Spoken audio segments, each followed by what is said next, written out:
देखिए, ये कोई मेरे लिए अचंभे या मेरे परिवार के लिए अचंभे की बात नहीं है, क्योंकि शुरू से इनकी कोई विचारधारा अपनी नहीं रही है। इन्होंने राजनीति केवल अपने स्वार्थ के लिए किया है।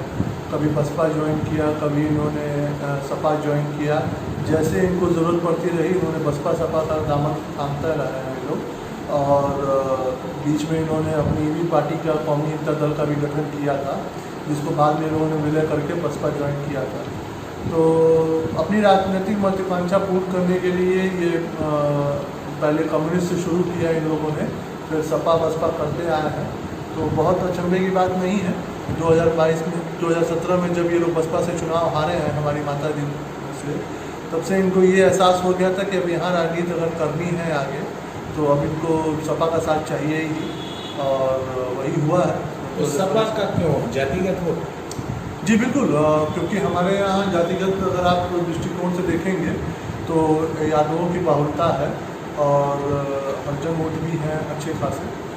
और सबसे बड़ी बात यह है कि इनको तुष्टीकरण की राजनीति करना सबसे अच्छा आता है। इनको ये आज तक राजनीति केवल बांट के ही किए हैं, कभी जोड़ के इन्होंने राजनीति नहीं किया है। परिवार में दखल दे के, लोगों के बीच में बंटवारा करा के, ये केवल और केवल बांट के ही राजनीति करना इन्होंने सीखा है।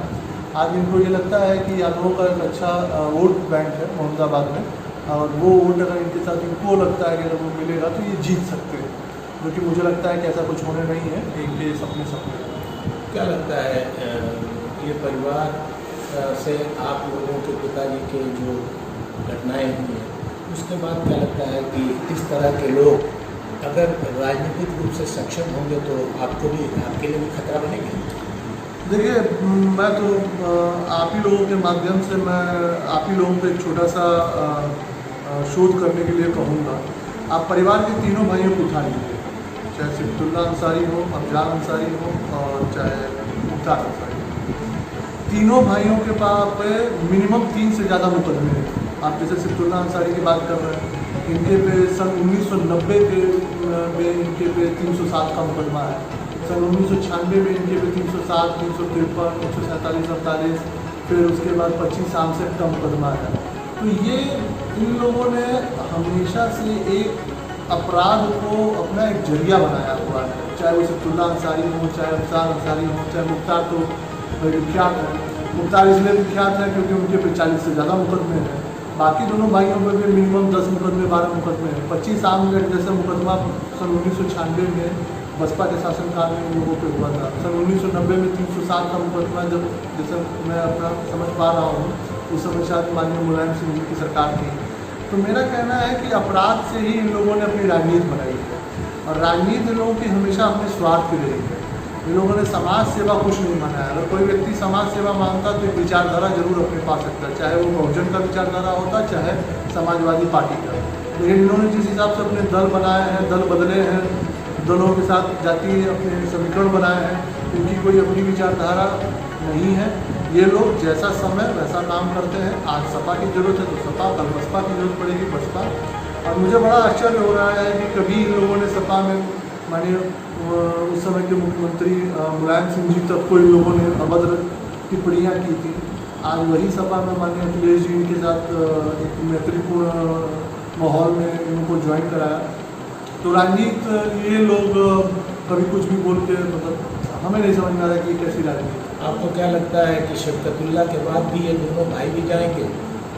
देखिए, एक चीज़ मैं सबको बताने का मतलब ज़रूर ये कहूँगा, बिना बात किए ये तीनों भाई आपस में कोई काम नहीं करते। मैं यहाँ, ठीक है मेरी उम्र कम है राजनीति की, पर मैंने अपने पिताजी के समय से, मतलब सन 1999 से मैं यहाँ के परिदृश्य को देख रहा हूँ।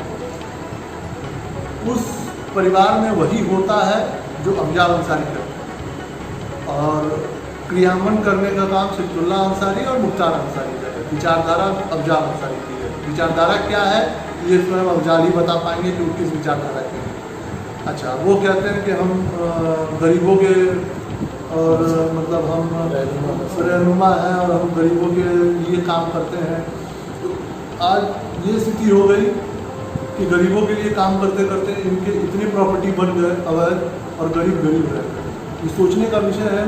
मैं हर व्यक्ति को कहता हूँ कि आप ये सोचिए कि जो व्यक्ति आपके बीच में आके कहता है कि मैं गरीबों के लिए हूँ, मैं गरीबों का मसीहा हूँ, वो कहाँ पहुँच गया, कितने पैसे धन उगाही कर लिया अपराध जगत के माध्यम से या चाहे कालाबाजारी के माध्यम से।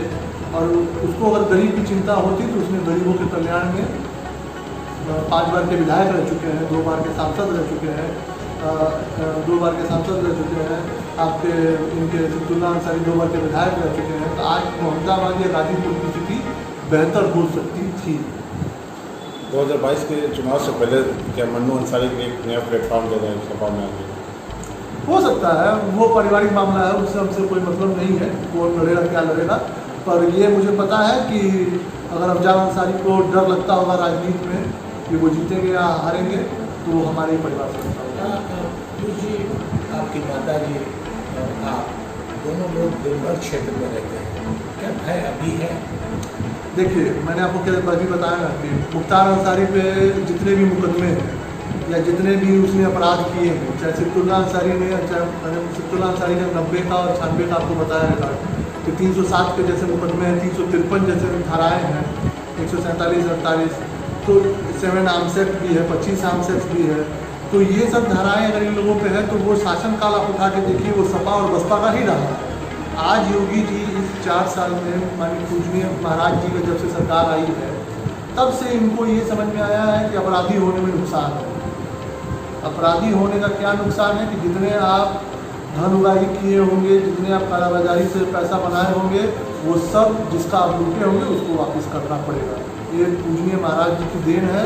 और मुझे ये लगता है कि हम 2022 में भाजपा की सरकार आना तय है और ऐसे अपराधियों का निश्चित तौर पे माननीय पूजनीय महाराज द्वारा निश्चित तौर पे ये एहसास जरूर करा दिया जाएगा कि या तो अपराध छोड़ो या तो प्रदेश छोड़ो। एक अंतिम सवाल, क्या आपको अगर भाजपा ने उस लायक समझा चुनाव लड़ने के लिए, इन लोगों के सामने आपको लड़ने का प्रयास करेंगे?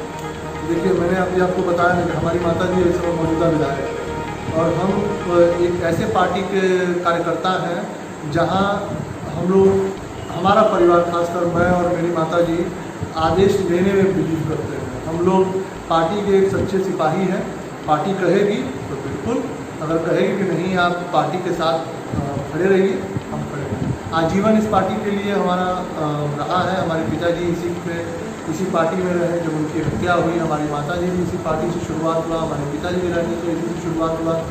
पार्टी को लगेगा तो बिल्कुल, अगर पार्टी कहती है कि नहीं आप सेवा दीजिए तो सेवा हमेशा पार्टी करेगी। इनके सपा या बसपा में जाने से आप लोगों को कोई फ़र्क देखिए क्या है, हम लोगों के बीच में एक